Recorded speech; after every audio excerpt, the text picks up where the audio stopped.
Camping on flat plains and hiking up familiar trails had always felt a bit cliche for me. Chris, Eli, and Mason. We'd done it countless times since we turned 20. So, last year, we decided to camp on a mountain instead. Perfect, Chris agreed, and we all nodded in excitement. The next day, we set off with all our gear, passing through green trees under a bright sky, with our favorite playlist playing was amazing. The trip was worth every mile. Chris even drove fast to give us the adrenaline rush we needed. One by one, we all peeked out of the sunroof, letting the wind hit us to feel what nature had in store for us. When it was my turn, I stood up, closed my eyes, stretched my arms out, and let the fresh mountain air wash over me. But soon, the car stopped, and I opened my eyes to see we had arrived. The car was on a slight incline, so we hiked a bit further, following Eli's lead. "This is where we'll camp," he said, pointing to a spot. "All right." Mason and I, who usually go with the flow, nodded in agreement.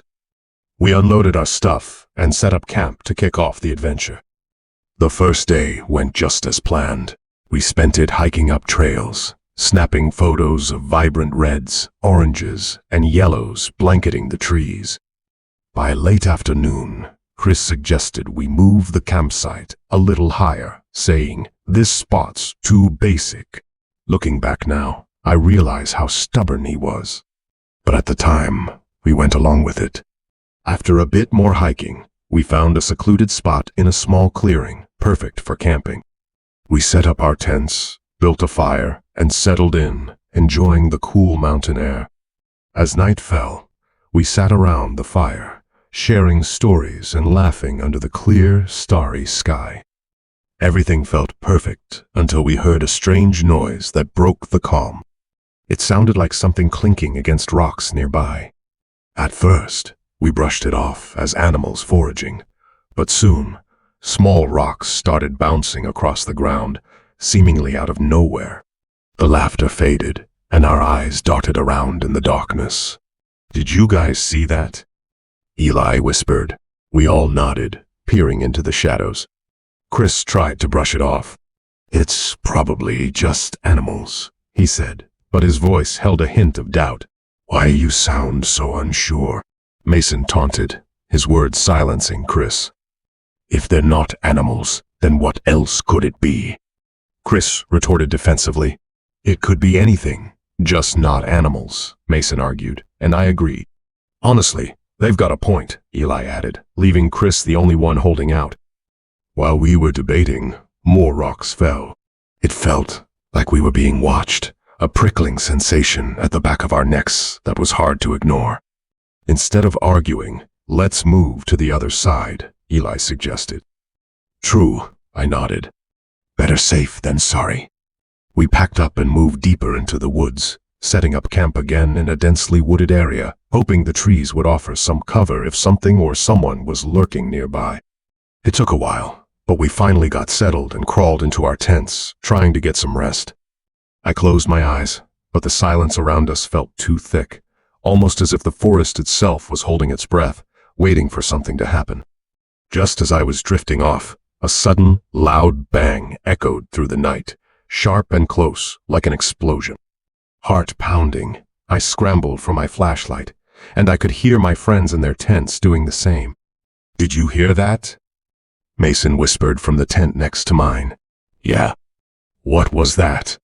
I replied, my voice shaky. None of us had an answer. We sat there, silent, listening. The bang was too loud to be natural. I wanted to believe it was just a branch snapping, but in the dead of night, our imaginations ran wild. Every sound, every whisper of wind made us jump. Eventually, the night returned to its unsettling quiet, but none of us felt brave enough to step outside and investigate. We stayed huddled in our tents, wide awake, straining to hear every faint rustle and creak, wondering what was out there. The hours crawled by, and dawn couldn't come fast enough.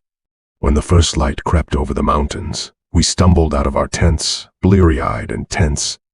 The eerie feeling lingered, but we hoped that in the daylight, everything would seem less frightening. As we walked around the campsite, we noticed something that made our stomachs drop.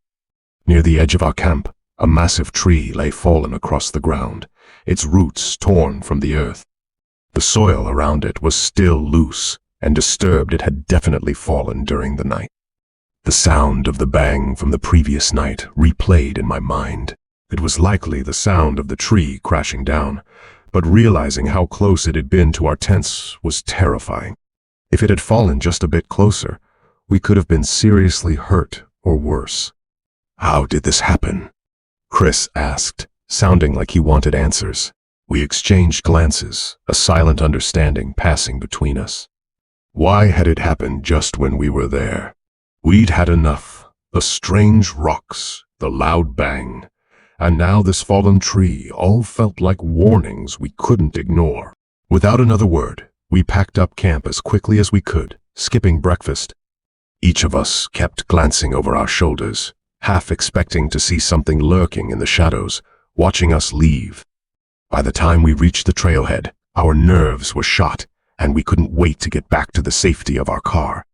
As we drove away from the Smoky Mountains, silence filled the car. None of us wanted to talk about what had happened, but I could see the haunted look in everyone's eyes. We'd come out here for peace, for adventure, but instead, we'd been reminded of just how unpredictable and dangerous the wilderness could be. To this day, we still don't know if it was just bad luck or if something or someone had been out there with us. But one thing's for sure, that trip changed us. The mountains may be beautiful, but they hold secrets that are sometimes best left undiscovered. And as much as I love the outdoors, I haven't felt the same about camping since that night.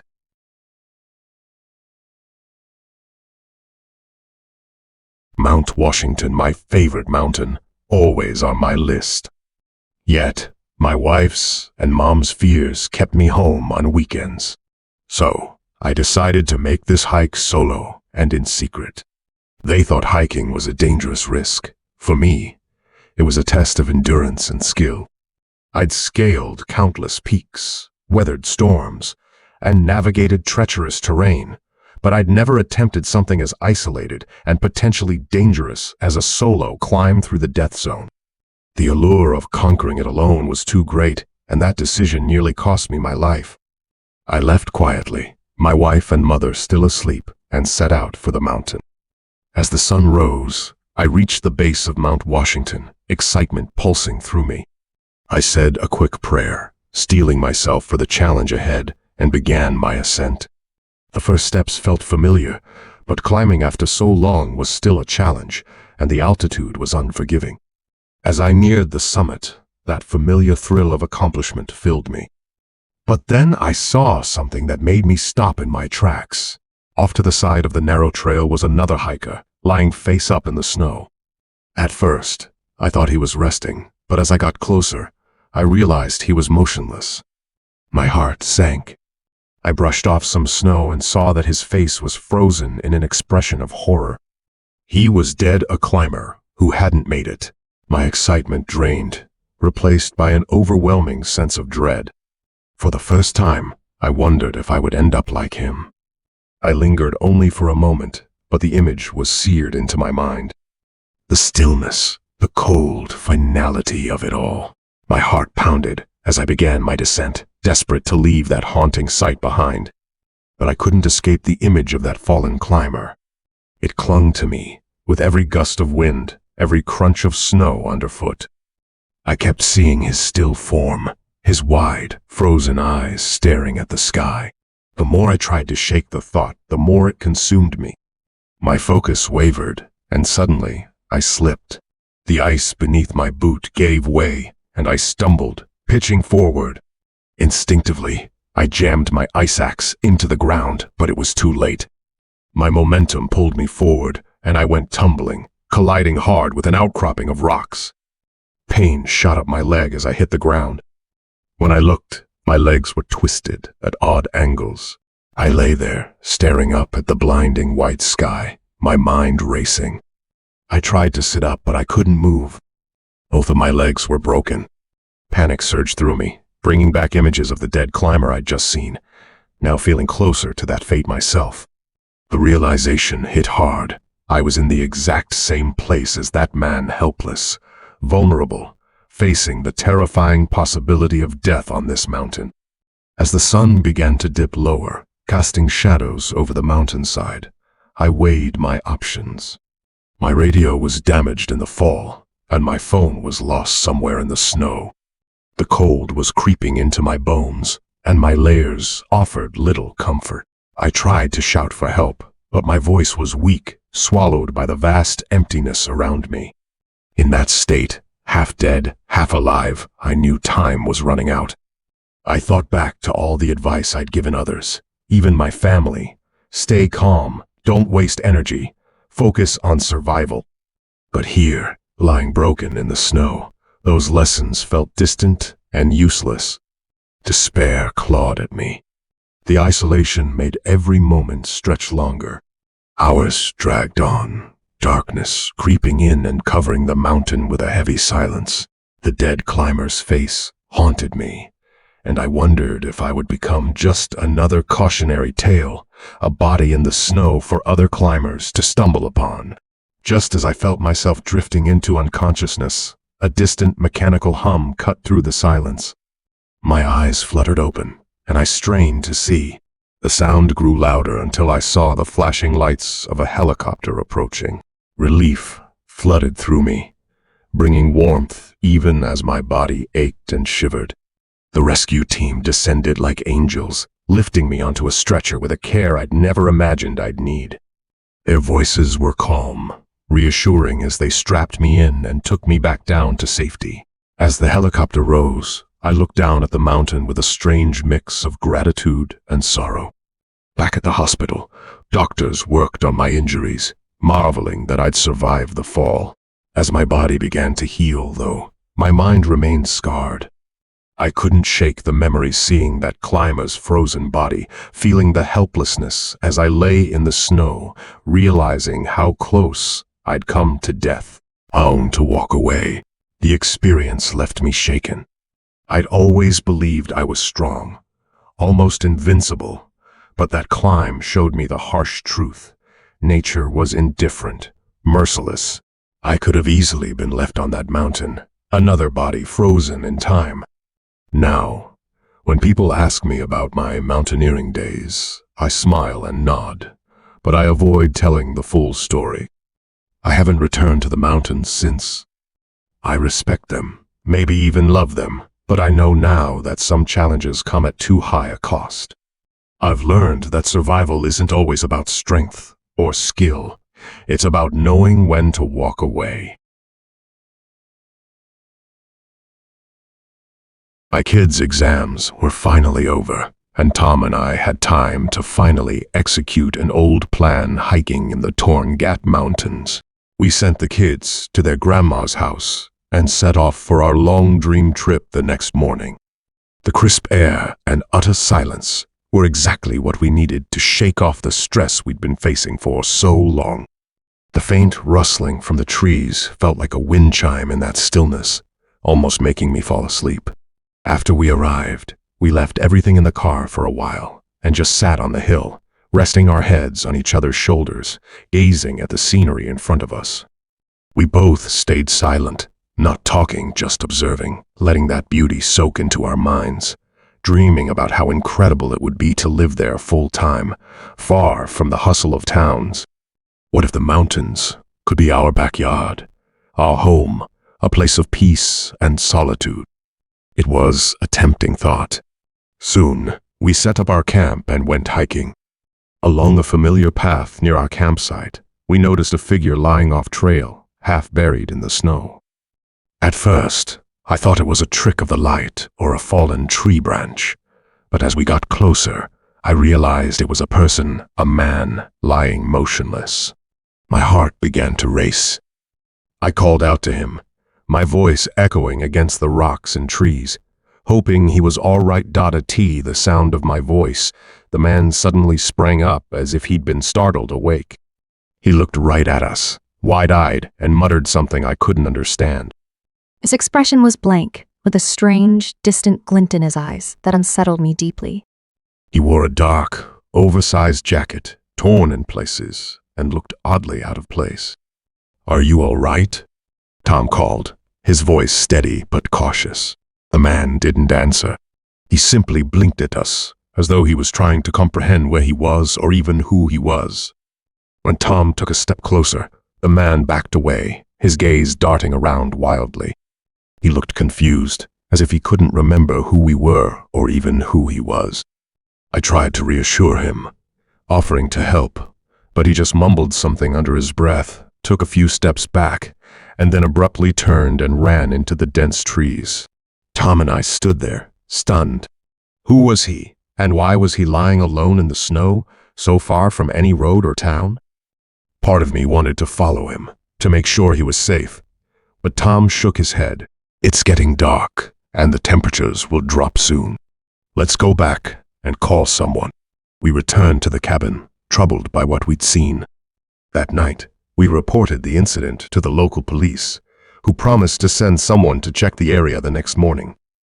I expected that to be the end of it, just a strange encounter we could laugh about later. But that night, just past midnight, I heard a soft knock on our door. I sat up in bed, instantly alert, my heart pounding as the knocks came again, louder this time. Tom was already halfway down the hall, flashlight in hand. I followed, feeling the cold floor seep into my feet, a sense of dread growing stronger. He opened the door, and there, standing on our porch, was the same man. His clothes were damp, snow clinging to his hair and jacket. His eyes looked different this time, wild, almost predatory, as they shifted between Tom and me. He didn't say a word, didn't ask for help. He just stood there, breathing heavily, his gaze fixed on us. "Can we help you?" Tom asked, his voice strained. The man didn't answer. Instead, he took a step forward, his hand reaching out slightly, as if he wanted to come in. An intense wave of unease washed over me. Every instinct I had screamed that something was very wrong. "Look," Tom said firmly, trying to maintain control, "you need to leave. We called the police. They'll be here in the morning." The man's face twisted strangely, something between a grin and a grimace, and he whispered, "I'll be around." Then he turned and vanished into the night, leaving only a trail of footprints behind him. We barely slept after that. Every sound outside the cabin made us jump. Every gust of wind sounded like footsteps. The next morning, we found his jacket discarded on the porch, as if he'd left it there on purpose. We called the police again, and they came out to investigate. They combed the area, but found no trace of him, no tracks leading away from our house, just his jacket lying in the snow, as if he'd disappeared into thin air. In the days that followed, strange things continued to happen. We'd wake up to find fresh footprints in the snow around the cabin, though we heard no one during the night. Once, I even found the front door slightly ajar, though we never left it unlocked. I'd hear faint knocking in the middle of the night, but whenever Tom and I went to check, there was no one there. A week passed, and the police still had no leads. They told us they'd keep patrolling the area, but their reassurances felt hollow. They couldn't explain how he kept showing up or why. We started double-locking the doors, leaving lights on outside, anything to feel safer. Yet the fear lingered, filling every silence with unease. One night, as I lay awake listening to the wind howl outside, I thought I saw a shadow move past the bedroom window.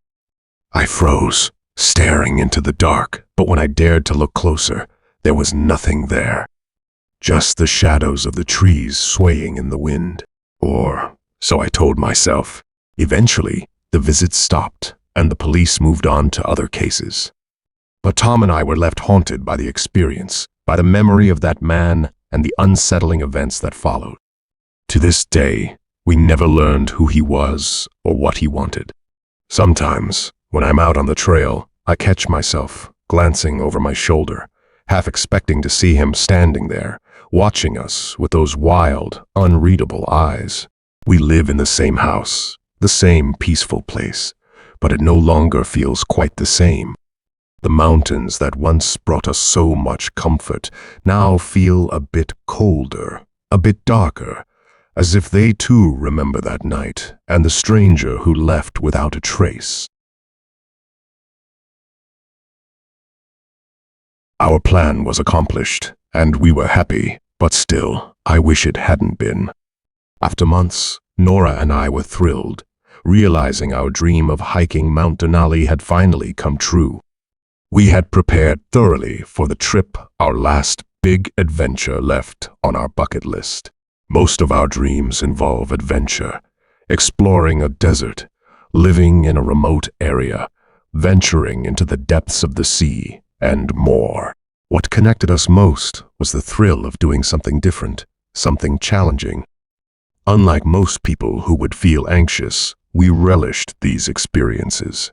We were both avid hikers, and the idea of spending a few days in Alaska's rugged wilderness sounded like a dream come true. That's why we decided to set off with our gear at night, not waiting for morning. It was late summer, so we weren't worried about the weather. Everything was quiet on the way, even more so than it would be during the day. After a 5 or 6 hour drive, we arrived at the trailhead. The silence was absolute. No noise, no movement, just the mountain, us, and the days of hiking and camping ahead. We spent that first night simply enjoying the serenity, lying in each other's arms. The sun woke us early, and by 8 a.m. we were already hiking. We took a moment to check our phones before slowly continuing. The air was crisp and clean, the sky cloudless, and the vastness of the wilderness around us made every step feel like freedom. Towering trees, the distant hum of rivers, and the occasional call of a bird surrounded us. Later that day, we reached the spot we'd chosen to camp at and dropped our packs. "Now, let's set up camp," Nora said. I agreed, and we both took a deep breath, soaking in the quiet. As we worked, we crossed paths with another hiker, an older man with a graying beard. His rugged appearance seemed to blend into the wilderness. He nodded as he passed and offered a warning. "Not many people come here this time of year," he said. "Denali's quiet in summer, so don't be surprised if you don't see anyone for days." With a curt nod, he continued down the trail, disappearing quickly into the trees. At the time, we didn't think much of it. The solitude was exactly what we'd come for. That night, we set up camp near a small stream, close enough to the trail but far enough to enjoy the isolation. We prepared our meal, shared some laughs, and settled into our tent, ready for a restful night's sleep. But just after midnight, I woke to the faint sound of rustling outside. It wasn't the usual breeze or the gentle sway of branches. It was closer, as if something or someone was moving near our tent. I lay there, listening, my pulse quickening, but the sound soon faded. Telling myself it was just an animal passing through, I eventually drifted back to sleep. Nora hadn't stirred, and I wasn't about to wake her over what I hoped was nothing. The next day, we continued hiking, brushing off the unease from the night before. By late afternoon, we reached a beautiful cliff. The view was breathtaking, with mountains stretching as far as we could see, snow-dusted peaks, and a river winding through the valley below. It made every sore muscle and heavy step worth it. As we set up camp for the night, the sense of isolation returned, but this time it felt peaceful. That was, until we heard footsteps approaching. I turned, expecting another hiker, but instead 3 figures emerged from the woods. At first glance, they looked like ordinary hikers, 2 men and a woman, each dressed in dark, nondescript clothing with small backpacks. But as they drew closer, I noticed something off. Their expressions were blank, and they moved slowly, almost deliberately, as though every step was calculated. They seemed focused, not on me, but on Nora, which sent a chill down my spine. "Hello there," I called, trying to keep my tone casual. They stopped a few feet away, nodding in unison. One of the men, a tall, wiry figure, spoke in a soft, almost monotone voice. "Nice spot you've chosen," he said, his eyes never leaving Nora. "Beautiful view, isn't it?" Nora gave a nervous smile. "Yes, it is." The strangers just stood there, staring. I felt an urge to tell them to move along, but their expressions were calm, and they didn't appear to be a threat, just strange and unsettling. The second man, shorter with sunken eyes, spoke next. Camping out here alone can be risky. You never know who you might run into. A pit began to form in my stomach. There was something in his tone that sounded more like a warning. Nora shifted uncomfortably beside me, giving me a concerned look. Well, we're seasoned hikers, I reply, trying to sound confident. And we're well prepared.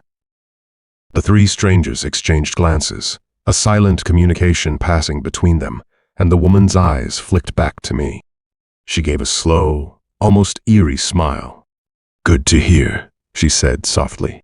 Then, without another word, they turned and walked away, vanishing back into the woods as suddenly as they'd appeared. Nora and I stood there, watching the trees swallow them up. My heart was racing, though I didn't know why. They hadn't threatened us outright, but their presence felt invasive and wrong, and their fixation on Nora was unnerving. Neither of us slept well that night. Every rustle, every whisper of wind outside the tent sounded like footsteps.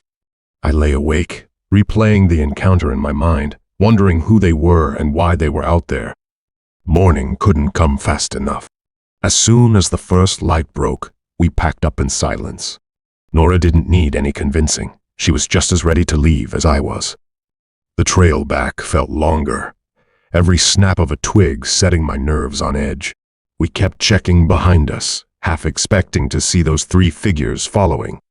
We finally reached the trailhead by early afternoon, exhausted but relieved. As we loaded our gear into the car, I glanced back at the path, a shiver creeping up my spine.